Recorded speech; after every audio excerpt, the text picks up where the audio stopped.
আপনি বড়ই মেহেরবান, আপনার দুগ্ধ করছি পান, আম্মা জান আম্মা।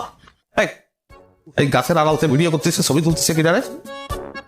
জিটাই হোক, আই জিটারে খাইস। এ আপনি কিডা? যে আমি জিনিয়া বেড়াতে এসি হাওড়াদার বাড়ি। ওই যে আসে হাওড়াদার, উনি আমার দুলাভাই। আপনাকে নাচ দেখে মুগ্ধ হয়ে গেলাম, এত সুন্দর নাচ করতেছিলেন আপনারা। এই সুন্দর নাচি আর বান্দর নাচি, তোমার কি উনি পারমিশনে তুমি আমাদের ছবি তুলতে পারে না? এটা অভদ্রতা। সরি। আর মনে করো আমরা তিনজন যদি ওনারে নিয়ে একটা উল্টো পাল্টা কিছু করে বেশি, তারপর যদি সরি বলি তাহলে মিটে যাবে, সেটা আমরা কোনোদিনই করবি না। তোমার ভদ্রলোকের সওয়াল। আর মা বোন ছাড়া অন্য কোনো মেয়ে মানুষের দিকে তো ফিরেও তাকাই না, তারা আমাদের চোখের বিষ। আর মোবাইলটা নিয়ে নেন। কেন? কোনো নারীর মোবাইলে আমার ছবি থাকুক সেটা আমি চাই না। ঠিক আছে, আমি ডিলিট করে দিচ্ছি। নাচের বই দিতে যে মেয়ে মানুষের প্রতি আমার কোনো বিশ্বাস নেই। একটা কেলেঙ্কারি বাঁধবে না, ওই রিস্ক আমি নেবো না, মোবাইলটা দিতে বল। দেন কুইক।